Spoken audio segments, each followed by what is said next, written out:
Përshëndetje miq, ju përshëndes, ju uroj të kaloni një ditë sa më të bukur. Ka prej ditësh që po lexoj kanunin e Laberisa. Në kanun shikojmë ato doke, ato rregulla, ato zakone, të cilat shqiptari ka trashëgimiqë prej shekujsh. Kudo në botë ne njihemi për zakonet dhe tradita të veçanta, njihemi për mikpritje, njihemi për besën, pra për fjalën e dhënë, gjë që na bën të veçantë nga të tjerët. Dhe këto i shikojmë më së miri se si janë ruajtur ndërmjet kanuneve të ndryshme. Një nga këto kanune pra është edhe kanuni i Laberis, në të cilin deri sot kemi parë 11 kapituj dhe 144 nene. Tani jemi te kanuni i Laberisa, kapitulli 12, neni 145 vazhdon me të drejtat e djemve. Të drejtat dhe detyrat e pjesëtarëve të tjerë të familjes. Të drejtat e djemve. Djali quhet i Zoti i vetes kur është i aftë të mbajë armë, si rregull 14-15 vjeç, të presë mikun, të dëbojë hasmin, të marrë hak dhe të japë hak. Djemtë në familje kanë këto të drejta kryesore. Mbajnë armët e veta, i shesin, i blejnë, i ndërojnë, i lënë në peng me pëlqimin e të Zotit të shtëpisë. Kërkojnë nga kryefamiljari, pra i Zoti i shtëpisë, ushqimin, veshëmbathjen, shfaqin mendimin për heqjen nga drejtimi te kryefamiljari kur ky nuk drejton mirë dhe e shpije familjen në shkatërim. Shfaqin mendim për heqjen nga drejtimi të zonjës së shtëpisë kur ajo nuk është e aftë të drejtojë, ose kur mban anën e njërit e anën e tjetrit dhe saktojnë një tjetër në vend të saj. Nuk kanë të drejtë të shesin, të blejnë, të ndajnë gruan, të bëhen dorëzanës,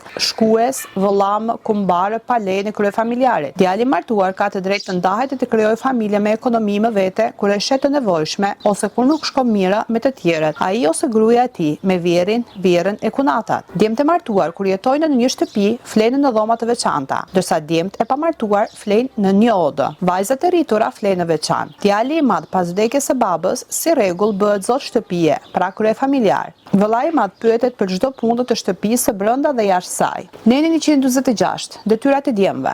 Djemtë kanë këto detyra kryesore. Dëgjojnë, binden, e nderojnë urdhrat e porositë e kryefamiljarit, të zotit të shtëpisë dhe të zonjës së shtëpisë. Punojnë arat, mbjellin korrin, shinë, presin dru në pyll, ruajnë e kullosin bagëtinë, hapin toka të reja sipas ndarjes së punës që bën i zoti i shtëpisë. Punojnë me hak ose me angari, kur dërgohen nga kryefamiljari. Marrin pjesë në qetat vullnetare sa herë që jepet kushtrim sipas porosisë së kryefamiljarit. Shkojnë në pazar për të blerë e shitur, kur dërgohen nga kryefamiljari. Përfaqësojnë shtëpinë kur autorizohen nga i zoti i saj në mungesë të tij ose kur ky është i sëmurë apo jashtë fshatit. Neni 147, të drejtat e grave dhe të vajzave. Është diçka që na intereson sepse gruaja është ajo që është shtypur gjatë gjithë shekujve dhe akoma edhe sot në shumë vende nuk jepet e drejta e fjalës, liria e fjalës. Gratë dhe vajzat nuk kanë të drejta të barabarta me burrat dhe djemt në familje. Sigurojnë ushqimin e veshëmbathjen nga i zoti i shtëpisë. Gratë e martuara i kanë në pronësi vetë dhuratat e nusërisë. Gruaja mund të largohet nga burri pas sjellë si pasojë vrasjen e babait e të vëllait, por çështja zgjidhet nga këshilli i pleqjve të zakonit në çdo rast konkret. Vajza nuk pyetet në fejesë. Kjo është diçka e keqe sepse siç e dim dikur vajzat, sidomos në fshatra dhe në malësi, janë fejuar biles edhe në bark të nënës. Pasi i kalon muhabeti kryefamiljarëve,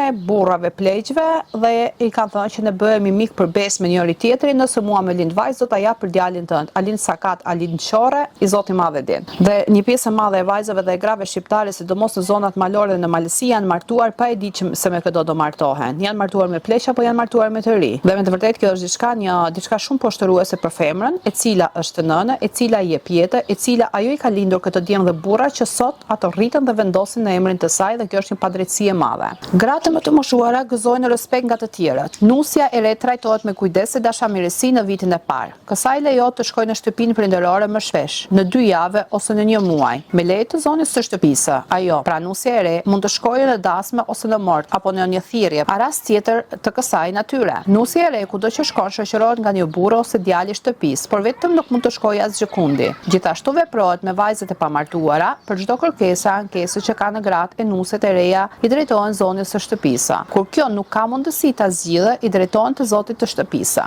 Në rast se ndodhin grindje mosmarrveshje të mëdha, atëherë gruaja me burrin e saj ndahet e formojnë me familje më vete. Këtu kemi edhe një shënim. Pas reformave, sharteve të Idrisullit u lejuar që gruaja mund të largohet nga burri pa sjellë si pasojë vrasjen e saj, të babait ose të vëllait të saj, por çështja zgjidhet në çdo rast konkret. Pas reformave të kanunit, filloi në pyetje indirekt nga nëna. E megjithatë, vendos baba për fejesën e martesën e saj. Neni 148, detyrat e grave e të vajzave. Gratë e vajzat në familje kanë këto detyra kryesore. U bindën urdhrave e porosive të zotit të shtëpisë e të zonjës së shtëpisë, të burrave e të djemve, në mungesë të tyre xhaxhallarëve apo kushërinjve të burrave. Me mendje dhe me zemër u qëndrojnë besnike burrave të tyre kur martohen. Pastrojnë e mbajnë në rregull shtëpinë, lajnë rrobat, qepin, arnojnë rrobat e fëmijëve, të burrave e të djemve. Në mungesë të zotit e të zonjës të shtëpisë, presin e përcjellin miqt me nderim dhe ushtrojnë bukën. Punojnë aty ku urdhërohen nga i zoti apo e zonja e shtëpisë, në ara, për dru, për bar apo me gjë të gjallë. Mbledhin bereqetin, pemët dhe i shpije në shtëpi. Me leje të zotit atë zonjës së shtëpisë, blejnë sende të vogla. Nuset u binden edhe motrave të burrave kur këta nuk janë në shtëpi. Gratë e vajzat shkojnë secila në punët e caktuara. Neni 149. Lidhjet e tjera familjare. Për gruan, kunetët janë vëllezërit e kushërinjt e burrit të saj. Kunatat janë motra,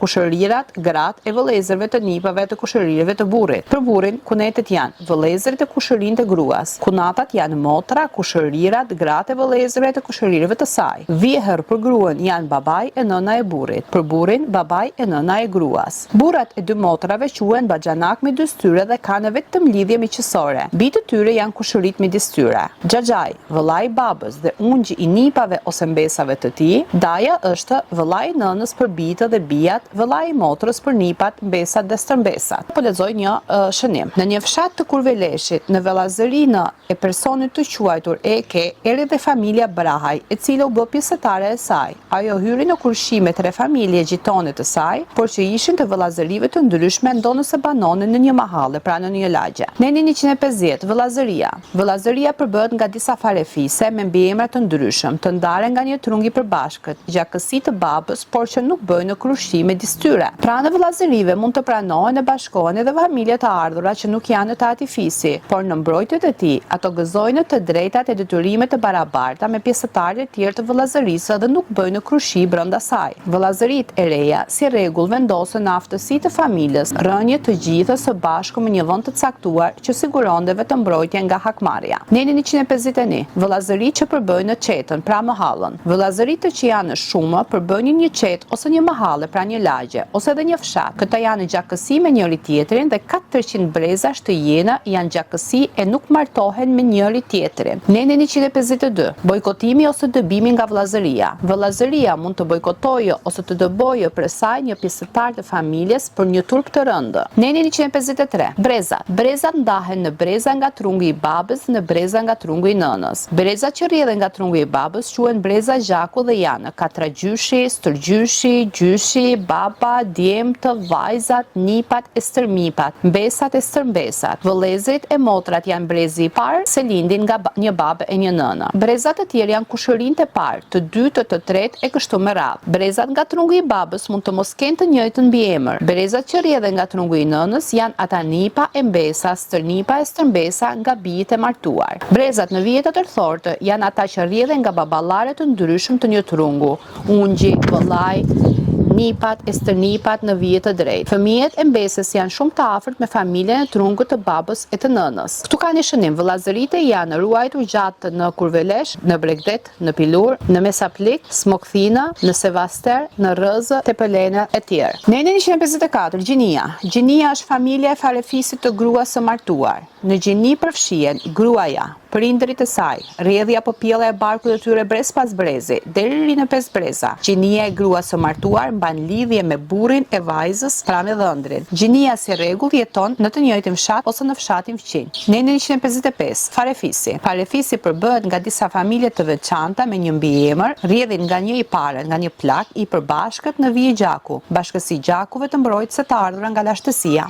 Dhe neni i fundit për kapitullin 12 është neni 156. Farefiset e afërta dhe të reja. Farefisi i afërt është 7 breza e poshtë, fisi i largët është 7 breza e lartë. Farefiset e reja bashkohen ose shkrihen me farefiset më të vjetra ose qëndrojnë më vete. Këtu kemi edhe një shënim, organizmi farefisnor në Laberik ka pushuar se funksionuar shumë shekuj më parë, kurse nocioni fis si bashkësie të njëjtin gjaku ruhet më gjatë.